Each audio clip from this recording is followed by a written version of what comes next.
Good afternoon, Manitoba Female Hockey League fans, and welcome into Ep.5, Season 2 of the MFHL podcast here on G-Show Productions, brought to you by McCann Fasteners and Tools, Terraco Goaltenders, and Can Central Sports Cards and Memorabilia. In terms of, the MFHL, they had a week off, getting to have their teams go out of the country to the U.S. to play in some tournament action during the past weekend, but we're officially back into MFHL play starting tonight. Three games will be on tap. We'll be broadcasting the Pembina Valley Hawks versus Brandon Wheat Kings game in Morden, Manitoba. It'll be our first time out there. Super excited for that tonight. Four games on Saturday in the league. We'll be also broadcasting on Saturday night at 8 p.m. in Stonewall for the Interlake Lightning versus the Eastman Selects. And as for Sunday, it wraps up with three more matchups in the league as the Ice at home to take on the Wildcats. Portage is going to see some action with Central Plains playing there against the Interlake Lightning, and the Selects are going to be coming back home to take on the Pembina Valley Hawks. And speaking of the Eastman Selects, had a chance to catch up with not only one of their best defensemen this season, a newcomer to their D-Corps, but their leading point getter so far through five MFHL regular season games. It's Veda Rigo, and had a great conversation with her last night in preparation for this pre-recorded interview with the former Interlake Lightning defenseman as she played for the Lightning last year. Had a chance to ask her about, what that transition's been like going over to a new team and much more on this edition of the MFHL podcast here on G-Show Productions on gshow.ca.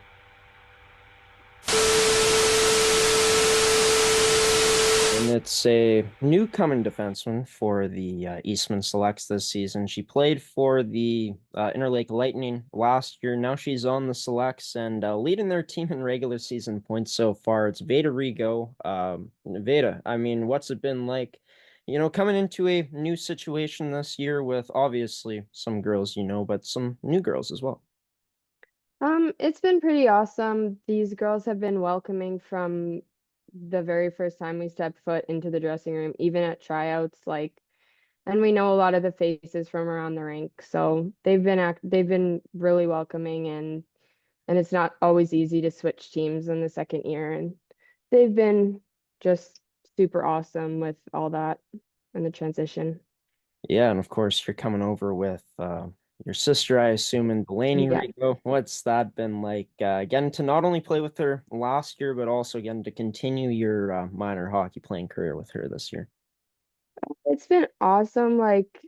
We've played together our whole lives, and I don't know, we just always seem to know where each other are on the ice, and like when we're that close, it seems that everything's just everything just works for us together when we're always together and stuff.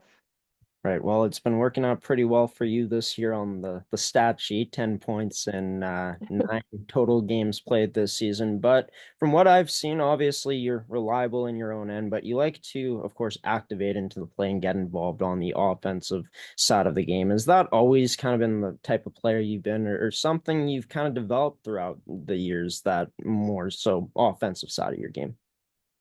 Um, I think that's developed more when I hit high school, and then I had to like play more of a role with the offensive part for high school hockey, and then that just has carried out into AAA, and when I was younger, AA, and then I just gained more confidence with the puck. Yeah, and I think that's a cool aspect about the female game too, is you can play for, of course, your AAA team this year in Eastman, but you can also play in high school as well. Like you pointed to, that's helped your development in terms of your confidence with the puck. But how huge has that been, being able to, play that type of level of hockey and, bringing things back from what you've done so well from that level to this team? Um, I seem high school seems to be like less pressure, and we get to try more things, and then it just overall, I don't know, boosts confidence, and then after you try things with high school, if it works or if it doesn't, you can just tweak it. And then as you do it more, then I get to carry it out into AAA and then I just do it without even realizing it. Oh, fair enough. And we've seen those skills on display this season on the network. We'll have a chance to get to see yourself and the rest of your selects teammates in action on Saturday night here on the network in Stonewall as you'll be taking on your former team in the Interlake Lightning. Excited for that matchup coming up, getting to see some familiar faces over there as well. Yeah, we've played them once already. It was a little, I don't know, like weird to be back there, but um overall, like we still love those girls over there. They gave us a great year, our first year. Um, but we're also able to play them just like we would play any other team. And even being back in that rink, it just playing with this Eastman and everything like that, it's been really good. And then, yeah. Yeah, and of course, this team had a chance to get out of the country for some tournament play this past weekend, along with the rest of the league taking a bit of a break this weekend, stopping regular season action. But what was that like getting down to the States to take on the teams that you girls went up against this past weekend? It was different. Last year we didn't get to go many places or play like those kind of teams. It was a little rough, but after the first game you kind of adjust to it. And then um we just seemed to move the puck really well down there and our team seemed to do really, really well down there. So it was pretty fun. What's that been like coming into, of course, a different team this season, but a team that's very good at, moving that pocket and cycling like the selects team? How I guess that's benefited yourself specifically, given, your talent with the puck as a puck moving defenseman. It's been pretty good. They always like all of the forwards and D, they always seem to know where I want them to be and then or where they need to be. And it's super easy to put the puck where they need it.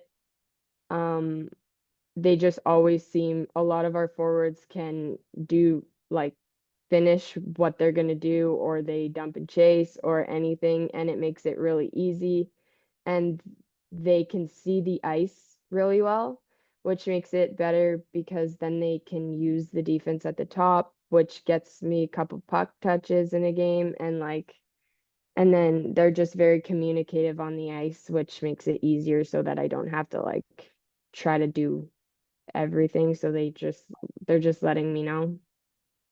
Gotta ask you this question now. You mentioned puck touches. What's one specific thing in the game that you feel, I mean, needs to happen early in the game for you to feel yourself and get yourself going to, your highest level throughout a 60-minute process?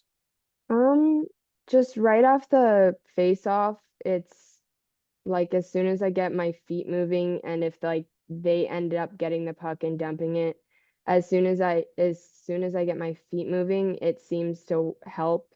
And then after that first pass, like a first connected pass, my game, it just seems like my head's in the game for the rest of the like 60 minutes or whatever. Right. Right. Makes sense. And yeah, many different players have, different ways of getting into the game, and that's Vader Rigo's way of getting herself into the swing of things in a hockey game. But yeah, as mentioned, this team taking on the Interlake Lightning on Saturday night and then back at home on Sunday to take on the Pembina Valley Hawks. Another big weekend like any other weekend in league for this team. But what's going to be the, I guess, biggest goal heading into this weekend? Looking to keep pace with the top end teams near the top of the standings here early on.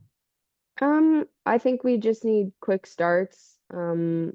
If we get if we get on them right away, our team is very fast in terms of like moving the puck and moving our feet. So if we can just get it deep into their zone and just, I don't know, move the puck really well, it seems that we can have a good game throughout the entire 60 minutes. So good starts would be beneficial to us. And we've seen how beneficial it has been on our network this year when Eastman has gotten off to those quick starts. A team that's coming into this weekend with only one loss on the record this year and looking to, of course, go 2-0 again on a weekend. Veda Rigo, leading point getter so far and newcomer of defense on this year's Eastman Selects team, joining this edition of the MFHL podcast. Veda, best of luck this weekend coming up, and thanks for taking the time. Thank you.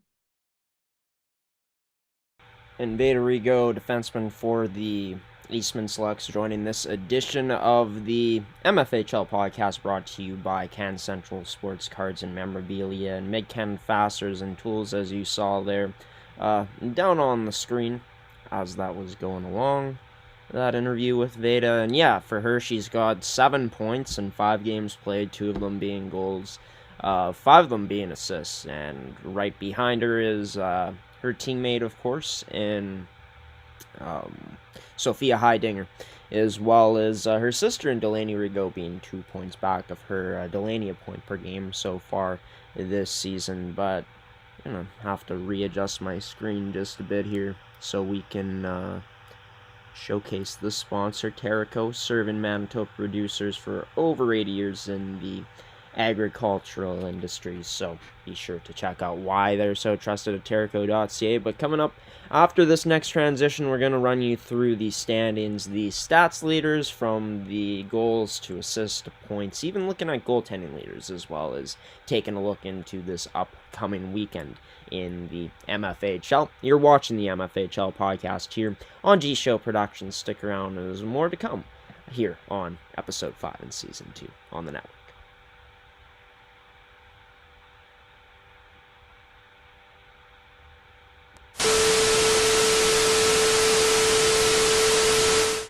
Welcome back to the MFHL podcast here on G Show Productions, brought to you by Can Central Sports Cards and Memorabilia, Terrico, goaltenders, as well as Mid-Canada Fasteners and Tools. Only guest joining this episode today, Veda Rigo, of course, as mentioned, her Eastman Selects in action 2 times coming up this weekend, starting off on Saturday tomorrow night against the Interlake Lightning. But as we look at the standings, Veda's Eastman Selects only 1 point back of the Winnipeg Avros for first place. Winnipeg Ice have had quite a bit of time off since their last MFHL regular season game. Of course, the weekend before this past weekend, where the league paused due to U18 Manitoba play in the provincial hockey action. But yeah, as for the Ice, they were in Saskatchewan the weekend before, so yeah, they only played on opening weekend, came away with 2 wins. As for the Westman Wildcats, they handed the Eastman Selects their first loss of the season, 2 Sundays ago now, I guess, on Thanksgiving Sunday. And yeah, for Eastman, I mean, their struggles, I guess, continue against the Westman Wildcats, as the Wildcats had their number last year. I do want to note, though, that Eastman was up by 1, up 2-1 after the first 40 minutes of play in that game against Westman, but Westman found a way back and scored 2 to win the game 3-2 in that third period. As for the teams that are winless so far, Central Plains and Interlake, except Central Plains has a point, losing in OT recently. Pembina Valley had a big weekend in the last time that there was MFHL regular season play, earning 2 wins on the season, their first 2 of the year. As we take a look at the goals and assist leaders here in the MFHL heading into this upcoming week of action, Callie Lavalley has been fantastic, and my goodness, I did not switch Rio Pierre and Ivy Perkins logos there. My apologies for that, but yeah, we're going to minimize that for a moment. We're going to have those stats updated in just a moment here as well. But yeah, as for, I guess, let's get into the upcoming games for this weekend. As for Yeah, the Central Plains Capitals taking on the Westman Wildcats. Going to be a tough matchup for Central Plains, but you're only going to get better when you play some of the best teams in the league, and Westman is, in fact, one of the best to start off this season. As for the Brandon Wheat Kings and Pembina Valley Hawks, we'll be covering that game tonight here on the network. Brandon had a very strong second weekend of their season, coming away with back-to-back wins. One of them including a 3-1 victory over the Westman Wildcats. Puck drops at 7:45 p.m. tonight in Morden, and our pregame coverage, we're hoping to get going around 10 minutes before the game, so it's 7:35 tonight on gshow.ca. The Ice taking on the Interlake Lightning. A tough matchup for Interlake. Coming in, of course, coming up against the defending champions from last season, a team that won their first 2 games of the year in Winnipeg, a team that plays with good pace, good speed, plays systematically well, and should be a handful for Interlake to handle tonight. But as like the Central Plains Capitals, right, you'll only get better when you play the best, and Interlake has a history of challenging the top teams in the league and giving them a run for their money in some games. So that should be an interesting contest tonight to see what the score is there. 4 matchups tomorrow. I think the one that is going to be potentially the most exciting is the Brandon Wheat Kings against Westman Wildcats, given the geography of the two teams. This one's going to be in Brandon.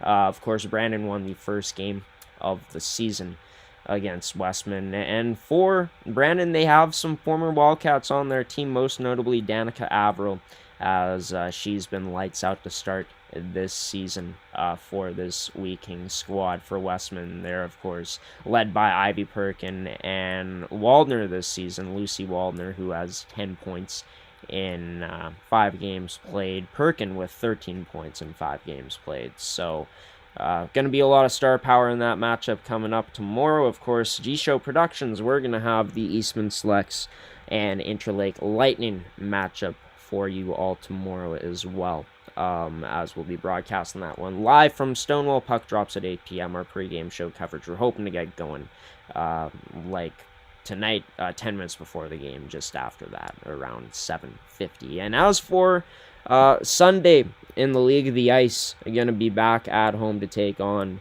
the Westman Wildcats in a finals rematch from last year. I know that Eugene Kaminsky, head coach of the Winnipeg Ice, says the past is in the past, but I think for the Westman Wildcats, they're going to have some, maybe a chip on their shoulder in this game for the girls that are returning, wanting to get their revenge on this Winnipeg Ice team. It's going to be a star-studded affair. Like the Winnipeg Ice have some really good talent on their team coming back this season, even though they lost some big pieces. When we're talking about players like Chloe Nicholas, who maybe overlooked at points last season, alongside with Stephanie Jacobs. She had a big opening weekend. We're talking about players like Isabella Mann as well, who, of course, this year's team captain and leading this Ice team in points after their first 2 games with 4 points, 2 goals, 2 assists. And yeah, in net as well, they have 2 really solid goaltenders in Gina Plett as well as returnee and Bailey Grunwald. And for the Westman Wildcats, like Kylie Hack has been really strong to start off this season too. So that should be a close matchup coming up on Sunday afternoon. Wraps up with a 4 p.m. matchup as Pembina Valley heading to Niverville to take on Eastman, as mentioned before in this episode, and Interlake, the Lightning, taking on the Central Plains Capitals. So yeah, turns out, we won't be able to show you those stats graphics. Stay tuned for tonight, though, as we'll have those stats graphics updated. I'll just take you through who's in top 5 in each stat category right now, based on looking on the website. As you saw, Rio Pierre was, among the leaders in goals. Well, she's also the leading point getter in the league through 5 games played, 17 points in 5 games played. That's over 3 points per game right now. Really impressive stuff from a player who was a rookie last year. It was her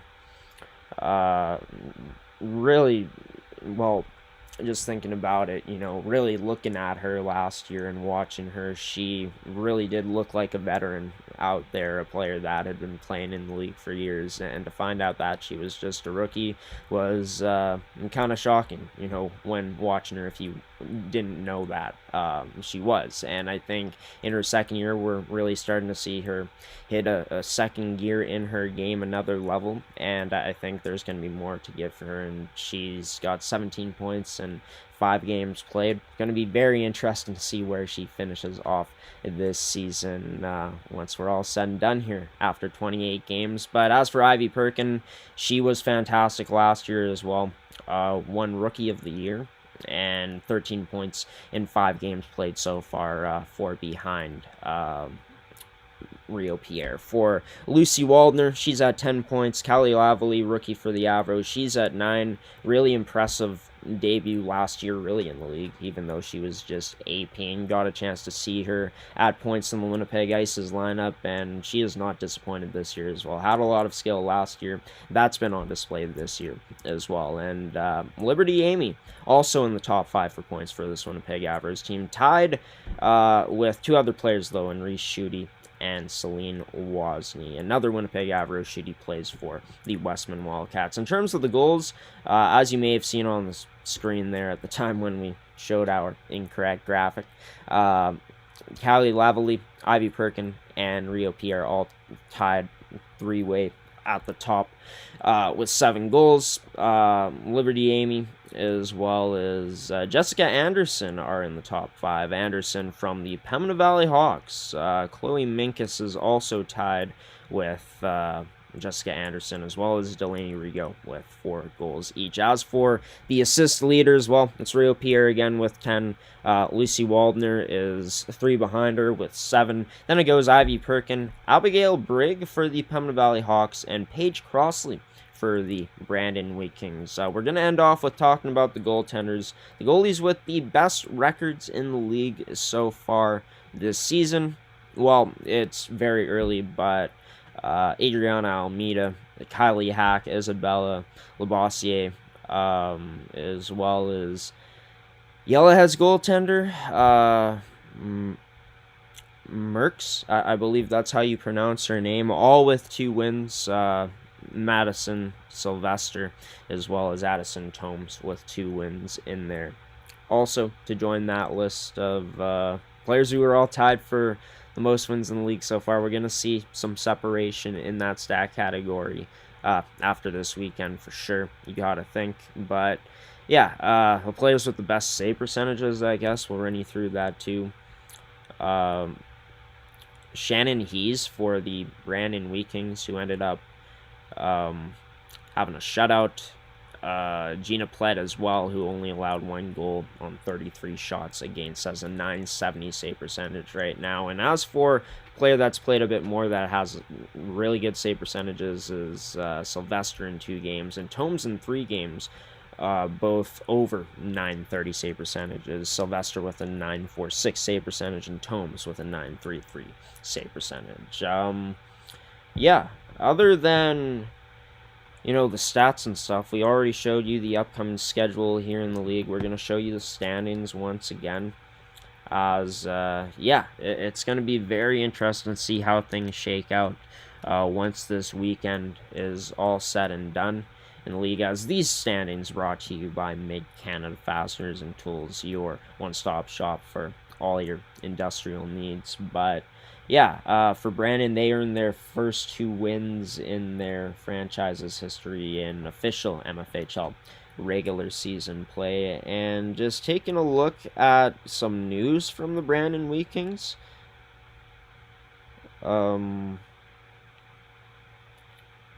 Yeah, this is a team that, of course, will be having a chance to cover tonight. No news for them. I thought I had seen something earlier this week that was notable to report on, but if I see it come up, if they post something new, we're going to update you on it, as well as all the rest of the teams here in the league that post commitments. I know Callie Hillhorst ended up committing to a university program. We're going to pull up who she exactly committed to coming up here in just a moment. But yeah, we're your home of MFHL hockey coverage here on the network, and I think it's important for us to update you on who's committing where. And I think I've already talked about this, as this is older news now, back on October 6th. But yeah, Callie Hillhorst committed to the University of Regina Cougars for the upcoming season. She's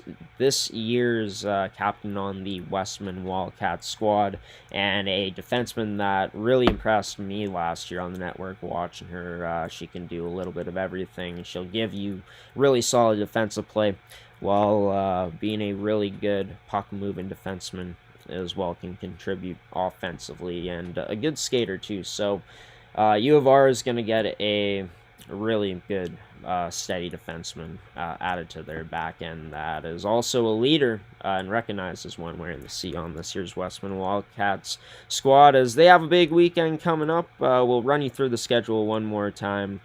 Westman will be in action tonight at home in Deloraine against the Central Plains Capitals. As for, the Wee Kings and Hawks going to be on our network tonight, and the Ice taking on the Lightning. 4 games tomorrow. Going to start off with the Ice at 5 p.m., ending off with our coverage of the Selects versus Lightning. And then, Wildcats versus Ice, the finals rematch on Sunday. Capitals versus Lightning.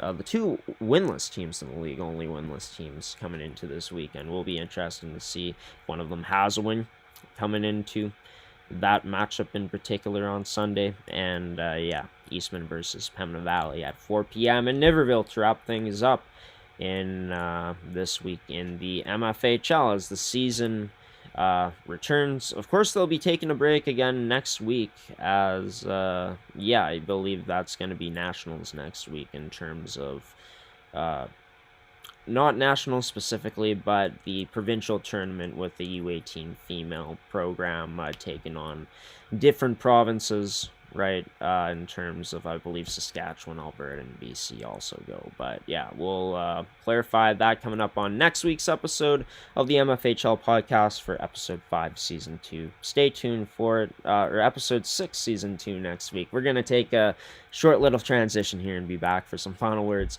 on this episode in episode 5, season 2, here on the MFHL podcast on G-Show Productions.